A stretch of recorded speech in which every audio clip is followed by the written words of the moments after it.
Hello नमस्कार जय श्री राम साथियों। मुझे आशा और उम्मीद है बेहतरीन शानदार और ज़बरदस्त होंगे। आज हम एक बहुत ही महत्वपूर्ण विषय पर चर्चा करने वाले हैं। विषय को समझना है, लास्ट तक बने रहना है। वीडियो बहुत ही शानदार और ज़बरदस्त होने वाली है साथियों। जैसा कि बहुत सारे लोगों को लगता है कि जो हमारे साथ चीज़ें चल रही हैं वो ईश्वर के हिसाब से चल रही हैं। मतलब ईश्वर जो कर रहे हैं, हम इतनी पूजा पाठ कर रहे हैं, इतना जप तप करते हैं, सारा दिन ये कर रहे हैं, पूजा वो कर रहे हैं पूजा। कुछ लोग तो ऐसे हैं जो पूजा नहीं भी करते लेकिन उनके जीवन में कितना अच्छा हो रहा है। बहुत सारे लोगों की मैंने ये शिकायतें सुनी हैं। बस आज का समझ लीजिए उसी विषय पर एक क्लैरिफिकेशन हमारा रहने वाला है। आपको भी बहुत ही मज़ा और आने वाली है इस वीडियो को देख करके। तो देखिए, क्या ये जो आप लोगों को ये लगता है ना कि जो हमको कष्ट हो रहा है, हमें दुख या सुख की प्राप्ति होती है, वह ईश्वर की वजह से हो रही है, ये बिल्कुल गलत है। जी हाँ, बिल्कुल गलत है। जो चीज़ें आप सुख और दुख पा रहे हैं वो अपने प्रारब्ध और अपने कर्मों के अनुसार पा रहे हैं। 100% कटु सत्य है। इसको आप जितना जल्दी मान लें उतना जल्दी आपके लिए अच्छा होगा, आपकी लाइफ और बेटर होने वाली है। क्योंकि ईश्वर या कहते हैं ना कि यदि अपनी माँ के हाथों में यदि हमारा भाग्य लिखना होता तो माँ कभी अपने बच्चों का भाग्य इतना अच्छा लिख देती कि जो हमारे जीवन में दुख आती, बाधाएं आती, वो कभी नहीं आती। ऐसे ईश्वर के हम सब बच्चे हैं। माँ बाप अपने बच्चों को पीड़ा नहीं देना चाहते। यूँ समझ लीजिए, यदि उनके हाथों में होता तो कभी हमको पीड़ा, कष्ट, दुख ये नहीं देते, न विपदाएँ आती, वो तो और हमारे साथ अच्छा हो रहा होता। तो उनके हाथों में ऐसा कुछ नहीं है। जैसे हमारे कर्म, हम जैसे कर्म करके आए होंगे और जैसे हम कर्म अभी कर रहे हैं, उन्हीं कर्मों का आज हम भुगतान कर रहे हैं और हमें भुगतना भी पड़ेगा। जैसी खेती करोगे वैसी खेती काटना पड़ेगा। गेहूँ बोओगे तो चना नहीं काटोगी। गेहूँ की यदि खेती की हो तो गेहूँ ही होगा।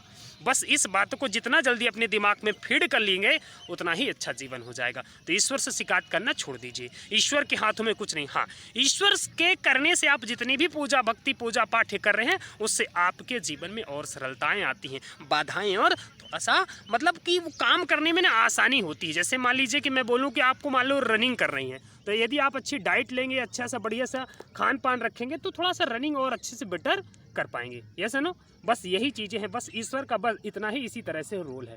बाकी आपके कर्मों का रोल है। कर्म यदि आपने गलत कर दिए उसको कोई नहीं टाल सकता है, ये जान लीजिए। चाहे आप कितनी भी पूजा पाठ, एक पैर से खड़े रह के आप वर्षों निकाल दीजिए, नहीं कट सकता वो चीज़ें, ध्यान रखिएगा। क्योंकि वो कर्म का फल है, भुगतना ही पड़ेगा। आप बड़े बड़े ऋषि मुनियों को देख लीजिए। आपको भगवान राम के पिताजी दशरथ जी का याद होगा, उन्होंने जो है श्रवण कुमार का वध कर दिया था, फिर उनको श्राप मिला, उनको कर्मों का भुगतान करना पड़ा। राम जी को कर्मों का भुगतान करना पड़ा। राम जी ने बाली को मारा था ना, और बाली का भुगतान उनको कृष्ण वध में हुआ। कृष्ण में एक जंगल में रहने वाले व्यक्ति ने कृष्ण भगवान का वध कर दिया था, है ना। तो ये चीज़ें होती हैं। ये पृथ्वी गोल है भैया। आपने पढ़ी होगी, वाटर साइकिल पढ़ते हैं, नाइट्रोजन साइकिल पढ़ते हैं, ऑक्सीजन साइकिल पढ़ते हैं, खाद्य श्रृंखला पढ़ रहे हैं, सारी चीज़ें पढ़ते हैं ना। तो कहते हैं ना कि रिसाइकलिंग चलती है। बस इसी तरह से जीवन है। जो चीज़ करोगे, जो जैसा आप कर रहे होगे, चाहे अच्छा हो या बुरा हो, आपके पास लौट करके आएगा। उसको कोई नहीं आपको बचा सकता।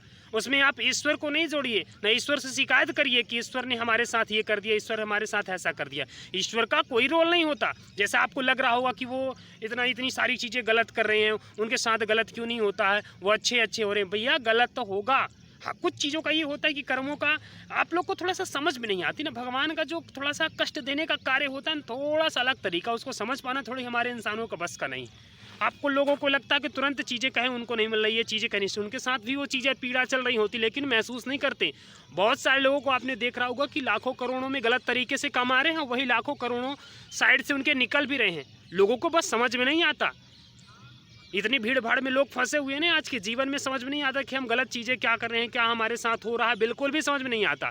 बस थोड़ा सा ये लगता है कि किसी दिन गलत करके थोड़ा सा कहीं भंडारा खिला दिए, कहीं ये पैसा दान पुण्य कर दिए, तो लगता है ओ भाई साहब हमारे साथ गलत क्यों हो गया यार, हमने तो भंडारा कर दिया था, कल 200 लोगों को खिला दिया, कल हमने इतने लाख रुपए का दान दे दिया, तब भी हमारे साथ ऐसा। भैया कोई भी नहीं डाल सकता। यदि आपने गलत किए, गलत कर्म कर दिए, कोई नहीं बचा सकता आपको, कोई भी नहीं बचा सकता। अच्छे कर्म करिए, अच्छे व्यक्ति बनिए, सदाचार से चलिए, सत्य जीवन बिताइए, बाधाएं पीड़ाएं नहीं आएंगी। क्योंकि ये रिसाइकल, जैसा करोगे वैसा मिलेगा। अच्छा करोगे अच्छा मिलेगा, गलत करोगे गलत मिलेगा, कोई नहीं बचा सकता। तो ईश्वर से शिकायत करना छोड़ दीजिए, है ना। ईश्वर का कोई रोल नहीं होता है आपके भाग्य बनाने में। भाग्य सिर्फ आप ही बनाते हैं। अपने भाग्य के निर्माता सिर्फ आप हैं। जैसे आप कर्म करते जाएंगे, जैसे ही आप खेती करेंगे, उसी तरह से आपको फसल काटनी पड़ेगी। इस बात को अपने दिमाग में नोट कर लीजिए, ठीक है।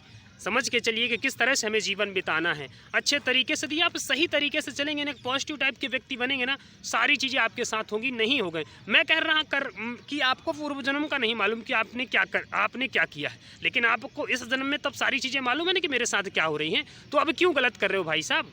अब क्यों आने वाली जो है खेती को बिगाड़ रहे हो? अब तो फसल अच्छी करना स्टार्ट कर दो।